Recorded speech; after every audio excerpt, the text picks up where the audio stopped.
जय गुरुदेव। सभी साधक साधिकाओं का मैं एक बार फिर से स्वागत करता हूँ।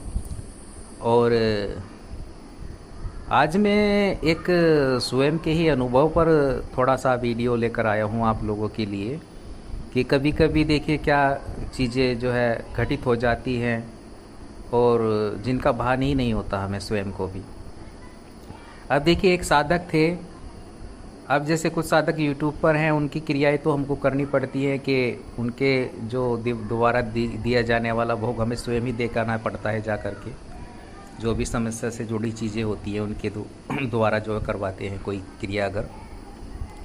लेकिन अगर कोई हमसे यहाँ से संपर्क करता है, हमारे कोई जो अन्य साधक होते हैं जो यूट्यूब से अलग हैं, तो कभी कभी किसी किसी क्रिया में उनको साथ लेकर जाना पड़ता है, जैसे कि शमशान में और या कहीं जहाँ भोग की प्रक्रिया देनी होती है विशेष रूप से। अब एक साधक थे जो नए नए ही थे, ज़्यादा पूजा पाठ भी नहीं करते थे वह, लेकिन किसी समस्या को लेकर वे आए। और अब जो भोग था जो देना होता है, कहीं ना कहीं हमने कहा कि आप ही साथ में चलो। उन्होंने कहा गुरुजी मैं भी देखना चाहता हूँ आप कैसे देते हो, कहाँ देते हो। तो मैंने कहा उनसे कि आपको थोड़ा दिक्कत हो सकती है क्योंकि हमारी तो सुरक्षा होती है और हम ऐसी जगह जाते हैं जैसे शमशान वगैरह में, तो हमें कोई ज़्यादा प्रॉब्लम होगी ही नहीं क्योंकि हमसे तो शक्तियाँ जुड़ी होती हैं और हमें पता होता है कि कहाँ क्या चीज़ों का इस्तेमाल करना है। लेकिन आपके लिए खतरा हो सकता है क्योंकि कई शक्तियाँ विचरण करती हैं और वे आपके पीछे भी लग सकती हैं अगर सुरक्षा नहीं है आपकी। लेकिन उन्होंने जिद की। हो सकता है कि कुछ साधक सोचते हैं, मन में आता है कि गुरुजी जो भोग पर क्रिया है वह देते भी हैं, क्या होता है, कैसे देते हैं, क्या है। तो हमने कहा चलो फिर कोई दिक्कत नहीं है। और 7 दिनों तक जाना था, आपको भी चलना मेरे साथ में, 7 दिन आप हमारे साथ चलेंगे। अब वो तैयार हो गया। पहले दिन गया। पहले दिन कोई जो विधान था वो हमने किया, उनको साथ लेकर के गए। जो भोग था जिस देवी या जिस शक्ति को देना था वह हमने भली प्रकार से दे दिया और कोई दिक्कत नहीं हुई। वापस आ गए और इस तरह से 7 दिन जो है वह पूर्ण हो गए। अब 7 दिन पूर्ण हो चुके थे और जो जिस समस्या के लिए वह आए थे हमारे पास, वो समस्या भी कहीं ना कहीं उनकी सोल्व हो चुकी थी। लेकिन एक नई समस्या उनके साथ जुड़ गई। अब उन्होंने कहा कि गुरुजी हमारे साथ कुछ ऐसा हो रहा है कि स्त्री जो है हमें सौपन में आती है और वो हमसे भोग मांग रही है कि मुझको ये भोग चाहिए, और है तो बहुत सुंदर लेकिन हम समझ नहीं पा रहे। वह आती है और हमारे साथ जो है वह सोती भी है, लेटती है, और जो क्रियाएं होती है वह भी होती है। लेकिन वह बाद में हमसे भोग की कामना करती है। पहले तो सोपन में आ रही थी, हमने सोचा कि सोपन होगा, इस पे ज़्यादा ध्यान नहीं दिया। अब वह प्रत्यक्ष रूप से भी आने लगी है और हमें डर लग रहा है। हम आपको बता नहीं पाए, लेकिन अब ये चीज़ें हमारे साथ हो रही हैं। फिर जब हमने देखा, हम डिटेल में गए, तो हमने कहा था कि तुमको ही शौक लगा था जाने का हमारे साथ में भैया, अब देख लीजिए आप। फिर हम डिटेल में गए तो हमने देखा कि वह तो यक्षिणी, जो शमशान की यक्षिणी होती है, देखिए जब हम जाते हैं तो कई सारी शक्तियाँ खड़ी हो जाती हैं उस एक भोग को लेने के लिए, उस एक भोग को ग्रहण करने के लिए कई सारी शक्ति लग जाती है। अब हमें केवल उसी शक्ति का आवाहन करना होता है जिसके लिए वो भोग रखा होता है वहाँ पर। वो विशेष मंत्रों द्वारा उस शक्ति को ही बुलाया जाता है। वो वही व्यक्ति बुला सकता है जिसने उस शक्ति की सिद्धि प्राप्त की हुई हो।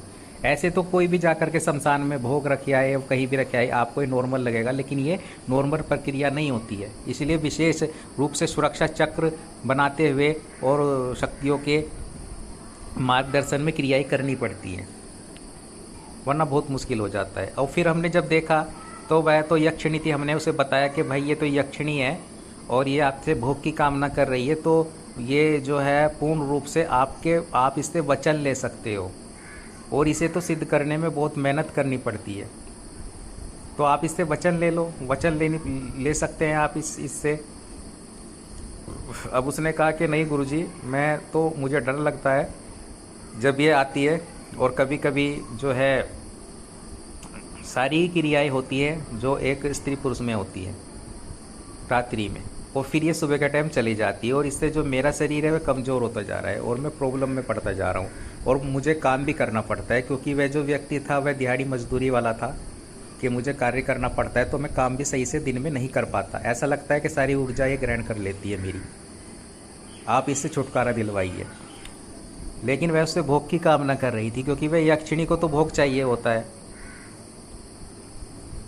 तो हमने कहा कि आप इसे भोग दे के देख लें एक बार, और कार्य लेके देखें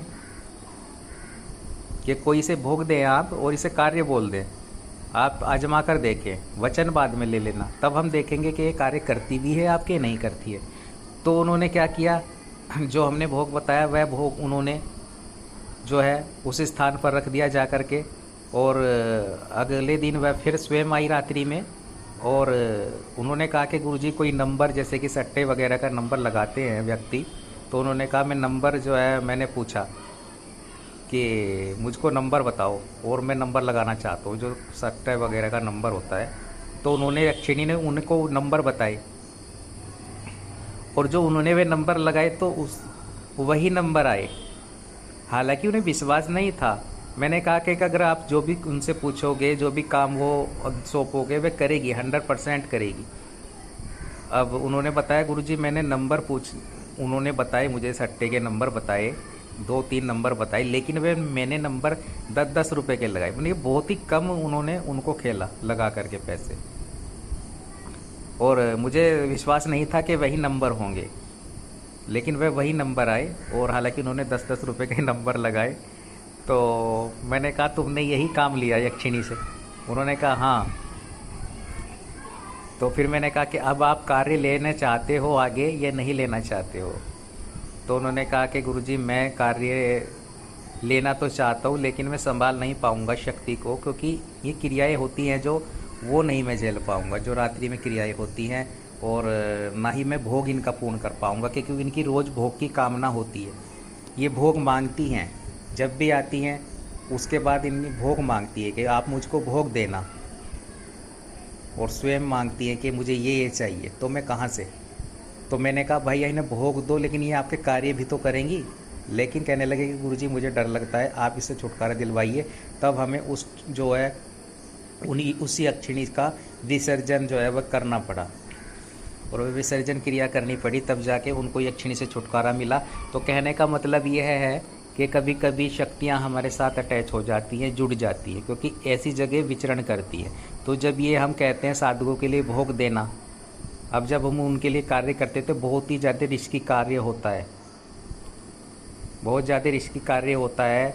उनको लगता है कि अब वही जानता है जो देता है, जो कार्य करता है। हर व्यक्ति नहीं कर पाता इन चीज़ों को, और बढ़ना भी नहीं चाहिए, क्योंकि कई शक्तियाँ हमारे पीछे लग जाती है। जैसे उस व्यक्ति के पीछे यक्षिणी लग गई शमशान से। तो ऐसी ऐसी चीज़ें होती हैं, और जब हमें पता चलता है, जब हम इस फील्ड में जाते हैं, अंदर तक जाते हैं, बाहरी रूप से लोग हमें बता देते हैं कि आप ये वाली यक्षिणी कर लो, सुरसुंदरी यक्षिणी कर लो, ये वाली कर लो, लेकिन हमको, मैं फिर यही कहूँगा कि हमको नहीं करनी चाहिए बिना मार्गदर्शन के, क्योंकि कोई भी यक्षिणी हो बिना भोग के तो ये संपन्न ही नहीं होती।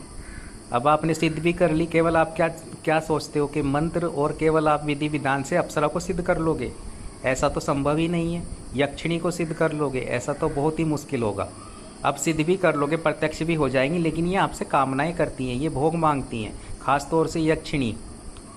इसलिए ये प्रक्रिया ना हो, आप पहले ही आपको जो भोग प्रक्रिया वह करवानी पड़ती है, और जो विधि विधान है वह करना पड़ता है, तब जाकर के शक्तियाँ जुड़ती हैं आपके साथ में।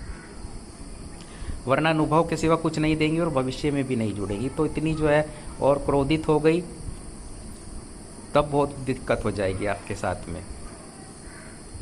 इसलिए मैं कहता हूँ कि मार्ग के अनुसार जो है वे साधनाओं को करना चाहिए। सर्वप्रथम तो आप गुरु मंत्र जप करें, मैं यही कहता हूँ, ज़्यादा से ज़्यादा अपना इष्ट का मंत्र जप करें, और हो सके तो महाविद्या साधना में आगे बढ़ने की कोशिश भी करे साधक। और अगर अप्सरा साधना आपको करनी है, यक्षिणी करनी है, योगिनी करनी है, तो उसके लिए तो मार्गदर्शन बहुत आवश्यक होता है। और मार्गदर्शन भी उस व्यक्ति का होना चाहिए जिसने किया हो, जिसने स्वयं, जिसे अनुभव हो, जो आपको वही क्रिया करवा सके जो उसने स्वयं से की है।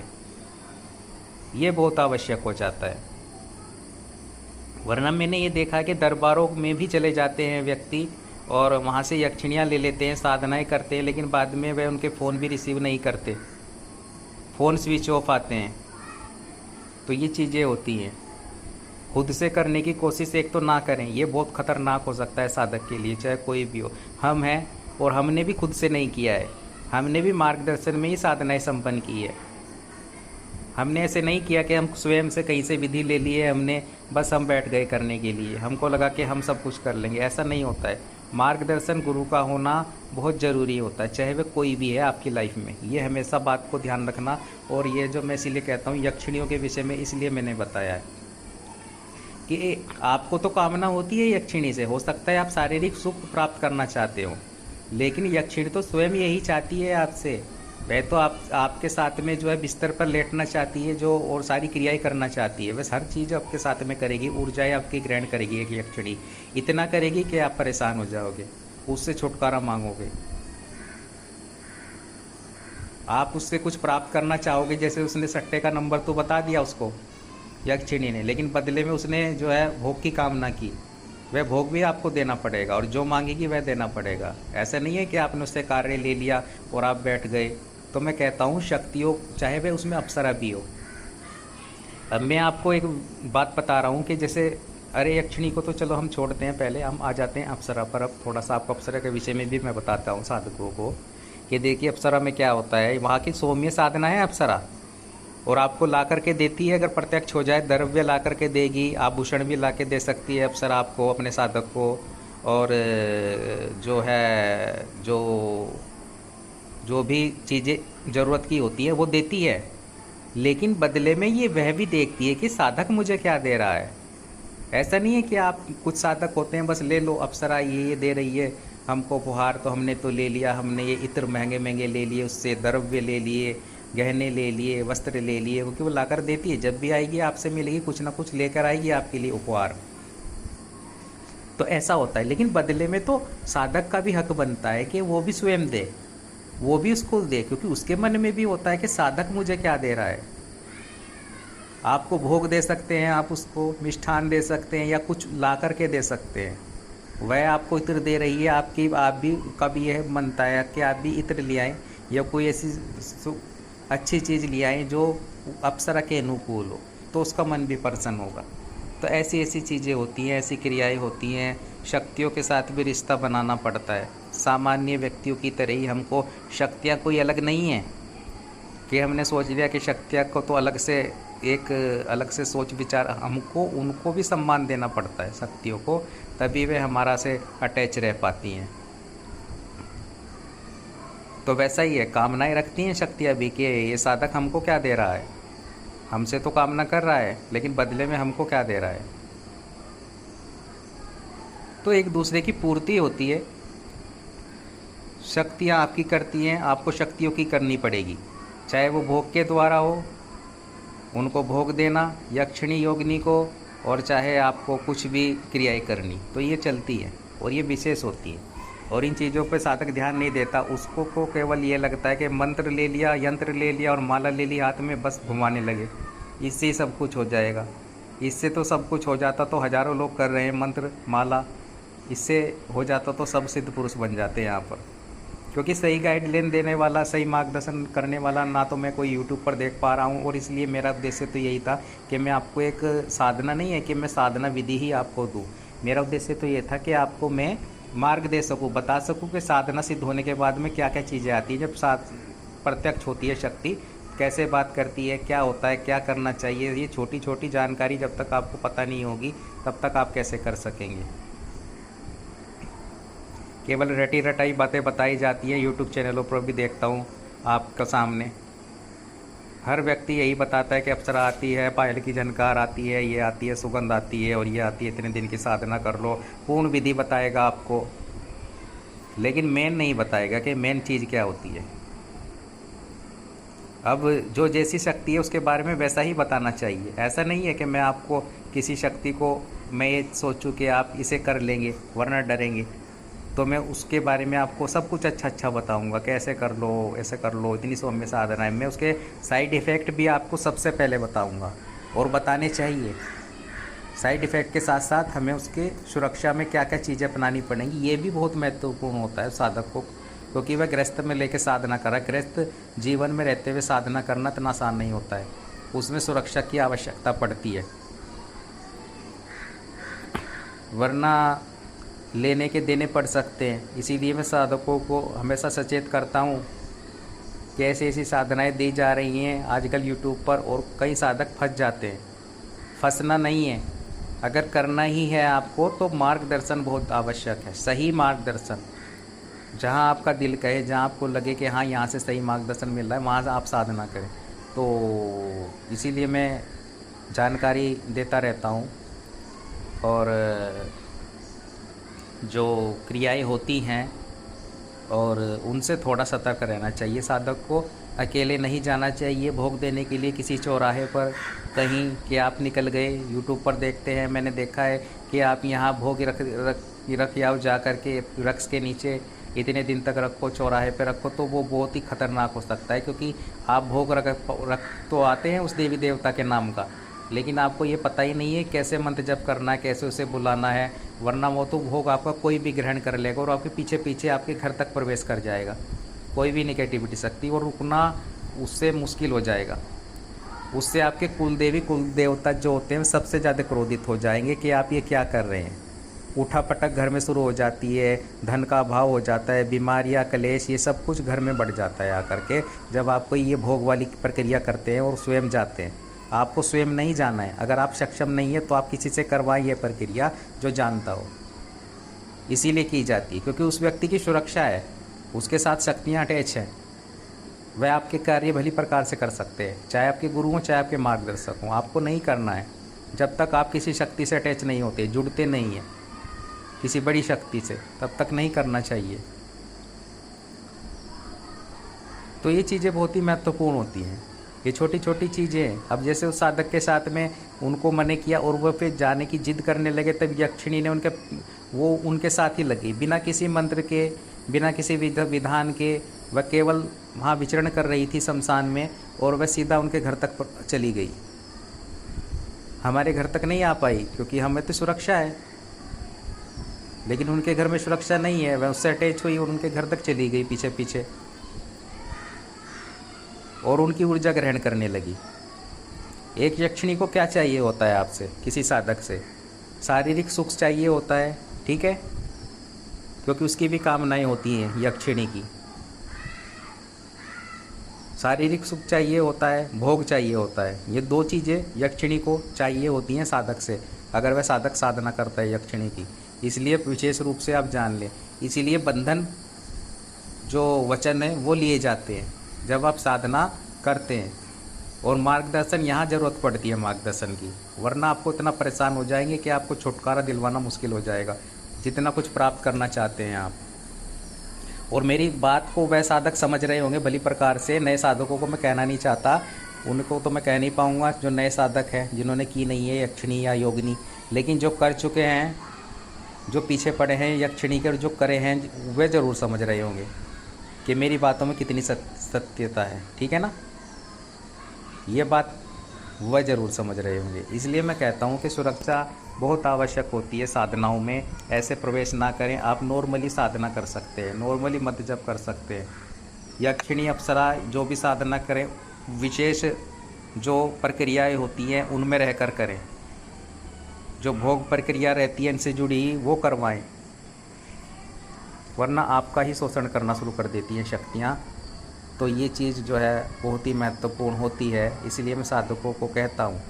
इसलिए मैं कहता हूँ जहाँ धन की आवश्यकता होती है वहाँ करना पड़ता है, जहाँ भोग की आवश्यकता होती है वहाँ करना ही पड़ेगा, वरना आप करने बैठ जाएं कुछ प्राप्त नहीं होगा, ऊपर से आपसे वे ले जाएंगे। तो करें, निर्भीक होके करें, कोई भी साधना करें, आप तीक्ष्ण से तीक्ष्ण साधना करें, उग्र से उग्र साधना करें, लेकिन मार्गदर्शन में रहते हुए करें। हम हर बार आपसे यही कहते हैं, और आप सफलता प्राप्त कर सकें, चाहे अप्सरा साधना हो, यक्षिणी साधना हो, बगलामुखी साधना हो, धूमावती साधना हो, महाकाली साधना हो, सभी प्रकार की साधनाएं साधना है, करने के लिए ही हैं, लेकिन जो विधान है उसके अनुसार करें, मार्गदर्शन में करें, तभी सफलता प्राप्त हो सकेगी और एक सही दिशा मिल सकेगी आपको। शक्तियों को आप नियंत्रण में ले सकेंगे, अपने अनुकूल करते हुए साधना कर सकेंगे। शक्तियाँ आप पर हावी नहीं होंगी और सभी मनोकामना आपकी पूर्ण करेंगी ही करेंगी। ठीक है, पग पग पर आपका साथ देंगी। तो जय गुरुदेव, जय माँ छिंद।